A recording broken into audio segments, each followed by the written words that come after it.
Welcome to Mancave, Conversations with a Manly Man. Now, we see very many times people getting into depression and then also getting into addiction. Whatever kind of addiction you may think of, whether it's alcoholism, whether it's hard drugs, whether it's pornography, whatever kind of addiction. And many times society will judge somebody who's addicted and say, "Wacha na huyu, ni mlevi. This one got into alcoholism. This one started taking drugs." It appears like they just made a choice to slip into drinking and then got addicted. But what exactly causes a man to get into addiction? What drives a man to addiction?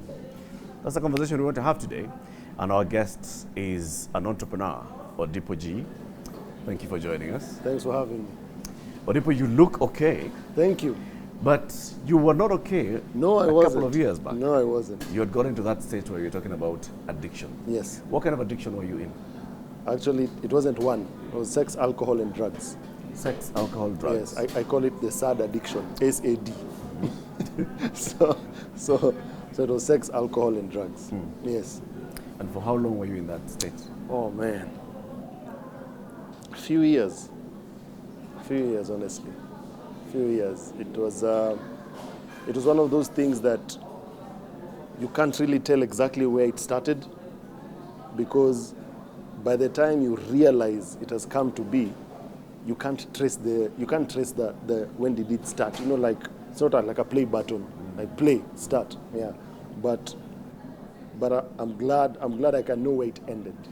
Okay. Because I could tell the shift. I could tell the difference. And by ending, you means recovering from it? Recovering from Getting it. out of it? Getting out of it and becoming totally free. Okay. Yes. What were you as you began this journey of getting into addiction? What were you doing? Were you employed? Were you in business? No, I was in business, actually. I was in business. And it's actually, you've alluded to one of the things that can actually lead someone to addiction. I was in business. At the time, I was a primary farmer. I was doing agriculture. Okay. So what happened was we had a simple business structure that involved us getting money from investors and then planting and then selling to exporters, that kind of like chain, you know. And as the team leader, I made some very bad choices and lost the money. You know, we lost a few millions. Wow. Yes, we lost a few millions, and the pressure. Within a span of how long? Within a span of about 3 years, between 2015, 16, 17. By 2018, things had gone south. You know, things had gone really south. So I was an entrepreneur and I was in business, and just the pressure of losing that cash and the feeling of failure, the thought of handling lawyers, you know, death threats. You know, when you lose people's money. Whose money did you lose? Oh, I had investors. Okay. I had a number of investors, and I had friends also who had invested in the business. You know, so it was a combination. So it reached a point where now we were just handling lawyers, CID officers, because people thought we were charlatans, and people thought we were thieves. You know, and people thought we had pulled a wash on them. Yeah. So that pressure was one of the catalysts. You know, and that can be like one of the things that actually drives men to addiction and to depression. You know, because what happens is you end up losing an identity. Unfortunately, most of the times we derive our identity as men based on external factors, Yes. on things that people can be able to see. Yes. And when those external factors are affected, you're also affected. Your manhood is affected. So that's how I got into. So taking a into step the back, catalyst, as, yes. as you started the business, did you at some point make money? Was it doing well at some point? Like, were you able to sit down someone and say, you know, I'm a big farmer, you know, No. this is what I'm doing. I'm involved in the export business. Funny enough, no. What happened was we managed to raise a lot of money very fast. Very, very fast. We managed to raise a lot of capital. So we had a lot of capital and we had a whole chunk of land, you know. So when we started to try to generate money, that's where now the issue came in. We started losing cash. Did the fact that you were able to raise money very fast, that means that you are a very good salesperson. You could pitch and convince people to give you money. And then you have acquired the tract of land, Yes. and you have the business idea. That gives you some sense of, Oh yeah. invincibility. Oh man. We had 65 acres, over 9 million Kenya shillings, over 20 workers. We were there. Was it the point now where you started balling properly? Actually, we never really started balling per se. That was one of the businesses. Okay. I had another business. Now that one was doing well. That one was okay. That one was the money that it started bringing was significant. We would pay bills. You'd sit down and you'd be able to fuel car. At the time I was married, you'd be able to bring the wife to a nice place like this. So it was okay. You were living the life. Okay. It was okay. I'm trying It was okay. to get to a point where we can identify Odipo G as this guy who has a number of businesses and he has some cash and he's able to walk into a pub and order a beer with friends. You have some sense of identity. Yes. Yes. Is this the point where you are actually able to, you are doing well? You could take your family out, like you said. You could take your friends out. Your friends could actually call you and say, "Hey, where are you today?" Because you're the one who's buying. Yes. Right? Yes. That elevated your pride. Yeah. It did. External factors, quite a number of external factors played a big role in making me feel manly. Quite a number. From the friends I kept, from the accolades I got, it really played a factor. I loved whiskey. Beer wasn't my thing. Beer would not get me high at all. So it felt really nice that I could download a whole bottle of Jack Daniels and still be able to drive. And your boys calling you and telling you, "Hey, you're the man. You are the Oga the top." And your bazoo. It really felt nice. From to the point where you're able to. People are saying we cannot have a plot without you. Yeah. Because manze, you're the life of the party. The life of the party. Right. So it brought that sense of affirmation. But what I did not know is that all that was trying to fill a bottomless pit that I had in my system. So all these external factors were trying to fulfill something that was intangible. And whenever you have an intangible need, it's very hard, practically impossible, to try and fill it with a tangible asset. What was this need?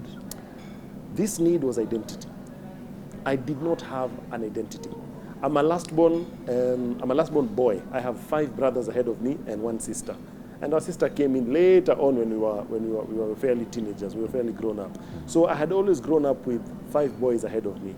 And I found myself, ever since I was a child, mimicking what they do, So I loved what this one brother did, I did it. I loved what this one brother did, I did it. So I was a collection of all these things. But I did not have my own identity. I did not know who Odipo was, to the point where even all my names, Odipo, Gerfas, Ochieng, I was named after my grandmother's brother. So I literally don't even have my...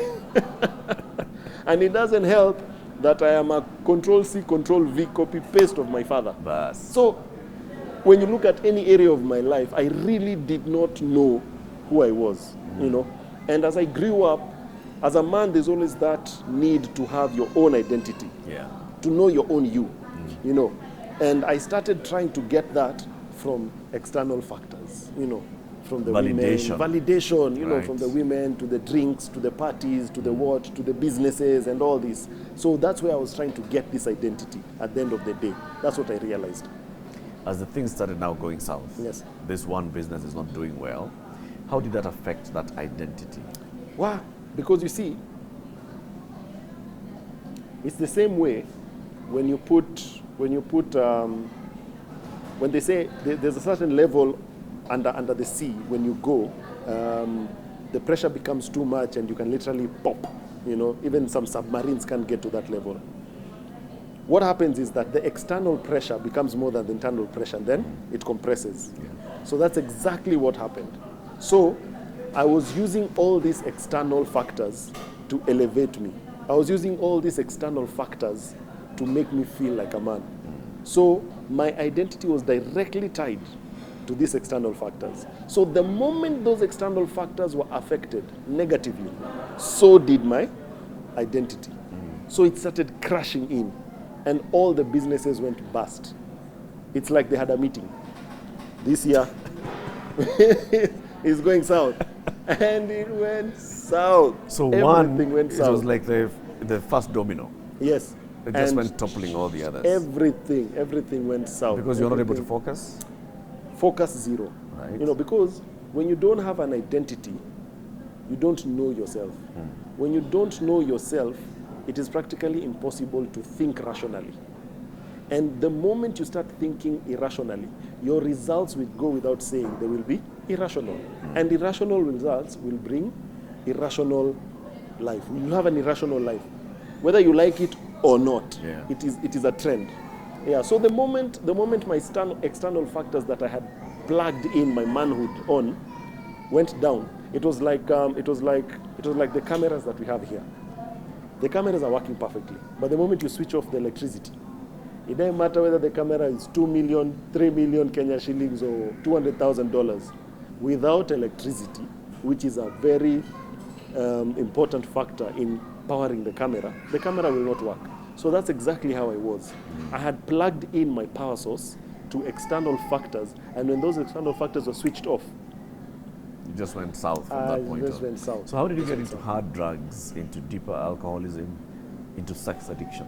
What happened is, now it's more or less of, you see, these are the things that I knew worked.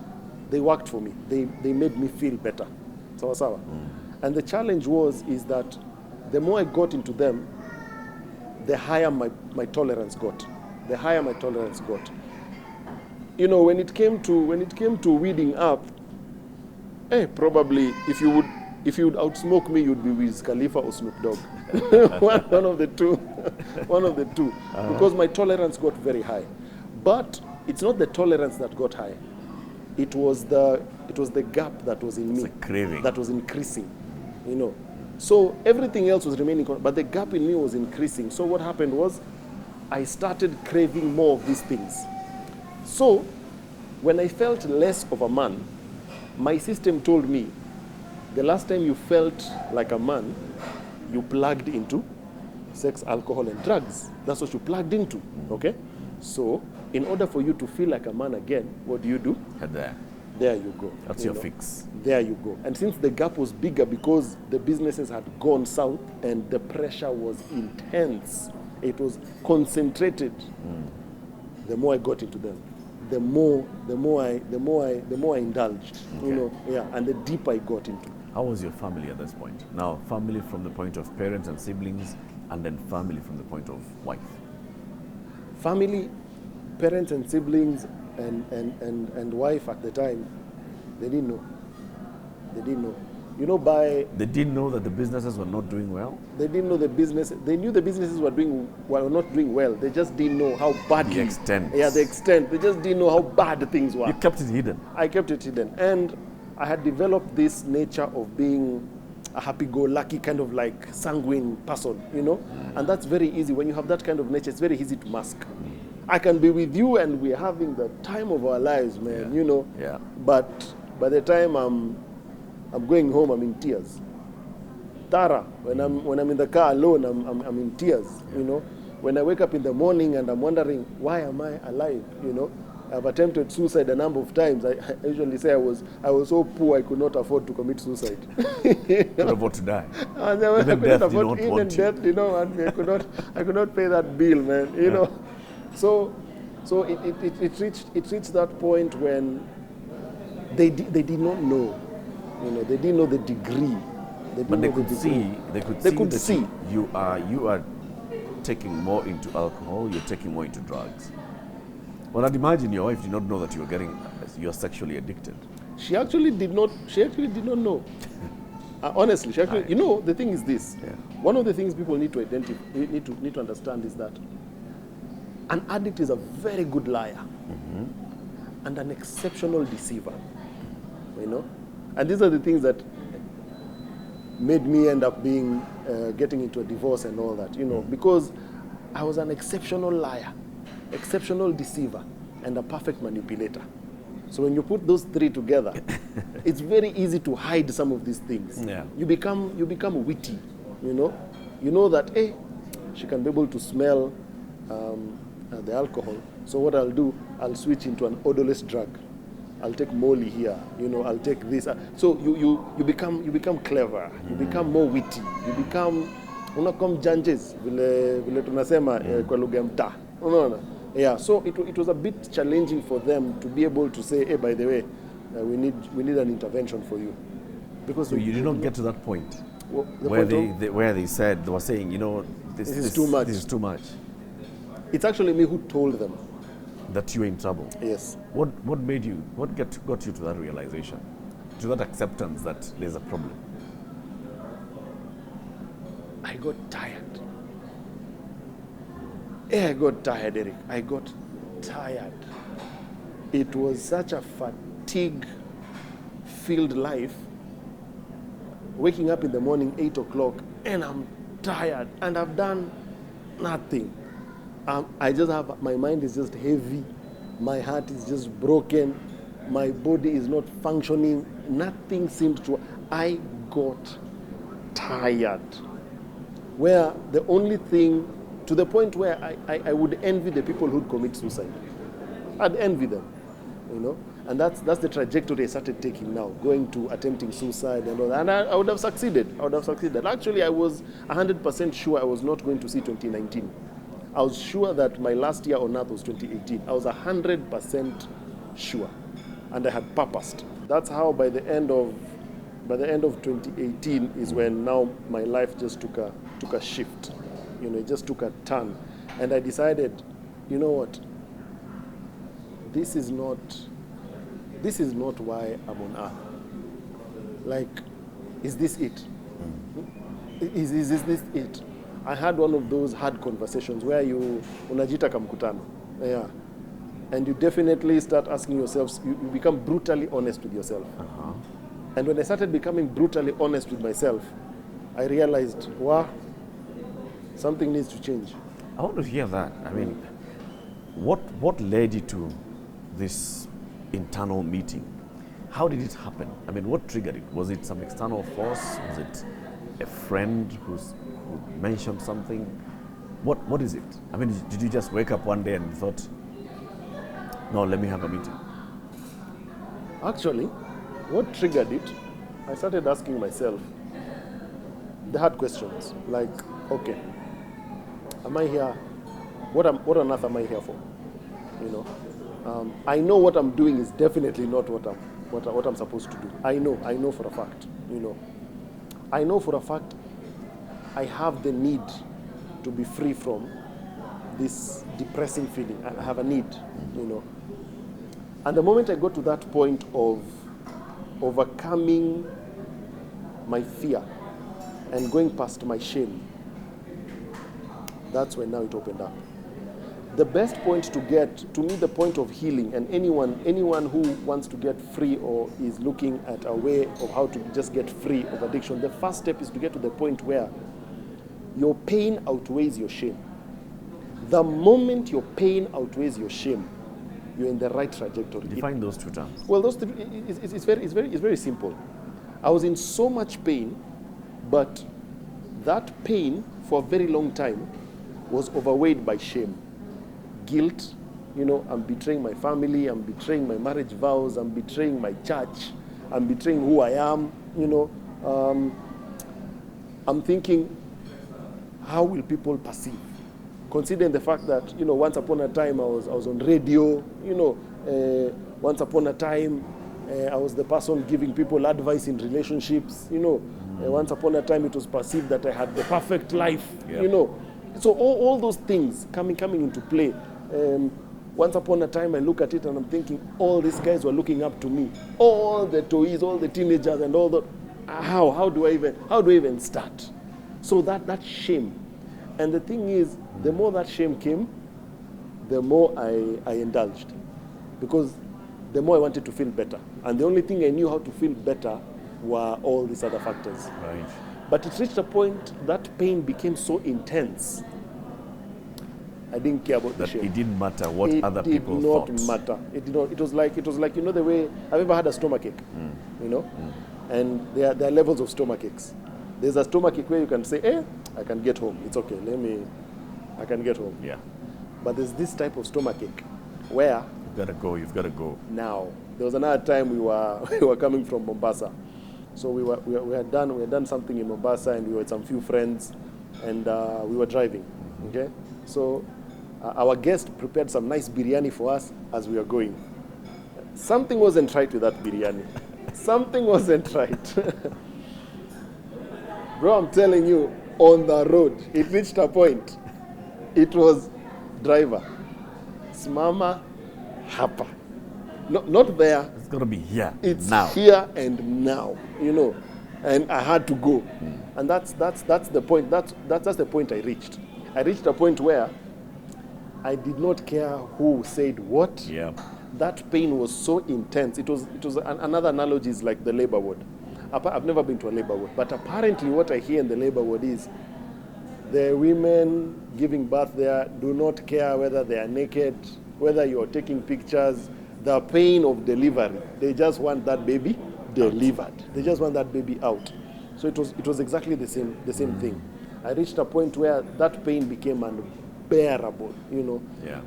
I was not happy at all. There was no part of my life that was happy. I did not have any sense of joy, the sense of meaning. Life was dark, And at that point is when I decided, you know what? Something has to give. That was a turning point. That was the turning point. So what did you do? After having this internal meeting, the kamkutano with yourself, what did you do? What steps did you take? One of the things I did is I asked myself, I've been raised in a Christian home, I asked myself, I've been told so many times that I was created by God. So in order to get who I really am, in order to get my identity, I needed to go back to the manufacturer, restore factory settings, and that's exactly what I did. So I went into a spiritual tangent. I went into a spiritual tangent where I started searching for my identity from the person who made me, from the person who knows me better, And some steps were a bit radical, but others were very systematic, from the places I hung out with, to the people I hung out with. But one of the things that I started doing very deliberately, I started changing my intake. I started changing my intake in the sense that I have never been an avid reader. By the 844 standard, the old 844 standard for 700, I'm an average struggling student. I'm the kind of person who used to write notes, and when I turn the page like this, that's it. Never read again. I would never do that, So I had never been an avid reader. So I started reading. Quite a bit. I remember in 2018 I did 25 books. That was big for me. In 2019 I did 42, 43. 2020 I did 53. This year I'm aiming for 100. So I started changing my content. It was a simple concept. The way you have that concept of there's a dirty glass. There's a glass with dirt and water. Yep. So the water becomes dirty. Yep. But then when you put it under a running tap, eventually all the dirt comes out and the water becomes clean. Same analogy. So I just needed to change the content that was in me. Because changing your content. Yeah, because it's impossible to be depressed without voices. It's impossible. You cannot be depressed without voices. There are always voices in here. And they're not one or two. It's a legion. It's a legion, literally. It's a legion. So I started changing the content that was in my system. And I realized that the more I changed the content, I did not need to worry about my external factors. Okay. Yeah. So did this now help you to start facing the people that you owed, your business partners? Yes. And what kind of conversations were you then having with them? Honest conversations. I was telling them, I lost the money. And I'm working hard to pay you guys off. Thank God we will be debt free by end of this year, which is excellent. So it is something that I had to face, the way people say you have to face your demons. One of the things that really came through are the lessons I learned from, there's this program called Man Enough that we did, I also bundled up with a few men. There's a fellowship called Muscles, you know, that are mean. So those are the kind of things I started plugging myself into. Yeah, I started consuming. I started just changing my content. And the more of my internal content I started changing, I realized that my external environment was also adjusting accordingly. Okay. And pole pole too. But the first thing I did was deliberate steps to actually adjust my content. Yeah. And now you have an identity. Oh yeah. So as you sit here today, who would you say Odipo G is? Who's Oh man. Odipo G is an agent of transformation. No doubt. Odipo G is an agent of transformation. And that's why I love what you guys are doing, you know, because it's needed. Many people strive for change, but very few people go for transformation. The two are very different. You see, change, like right now, I have on my jumpers, I have on my jodos and everything. I can change very easily into a suit. That's change. Yeah. You see. But transformation is, I was once a zygote. I can never go back to being a zygote because I have transformed into what I am today. And that right there is the essence that we need to get to as men. We need to stop striving to get to change things, but get to the point where you're able to transform. Now the thing about change and transformation is that change is something that can be achieved using external factors. That's very easy. But transformation is something that starts from within. You start with yourself, you know, and that's how it comes about. The moment you get to the point of you want transformation, you're on the right path. very well Because said. one takes a very long time and the other one is instantaneous. Many people strive to get to the things that can help them, but not the things that can heal them. So for me, I was looking forward to the things that can be able to help me cope with the stress I was going, you know, help me cope with all these things that were going wrong in my life. But none of them was healing me. But when I got to the point of realizing that by the way, these things they're helping me, but they're not healing me, I strived to go for the things that would heal me. And the things that would heal me, all of them were in my power. All of them. It's stuff that you could go for, control. Yes, stuff in my control. Odipo G, thank you very much. Thank you for sharing your story. I appreciate it. You're now back in business. You say you are hoping to get Yes, your debt cleared. yes, we're back in a couple of business. months' time. We do this. This is us, you know, and we are hoping to. We will. We're getting on our feet fairly well, slow but steady. Of course, one of the mistakes that we made the last time was going too fast. You know, Learn your chewing more. lessons. My friend, ushaungua mpaka ukashura. Steady does it. Yeah. So now we're coming back slowly, Right. and we thank God for where we are and where we're going. Thank you, man. Anytime. Thank you for sharing your story. Anytime. There it is. It's all about self-identity. It's all about knowing who you are as a person. It's all about being truthful to yourself. And also, you don't need to seek validation from others once you know who you are. And that could halt your very first journey towards depression. This is Mancave. Thank you for watching.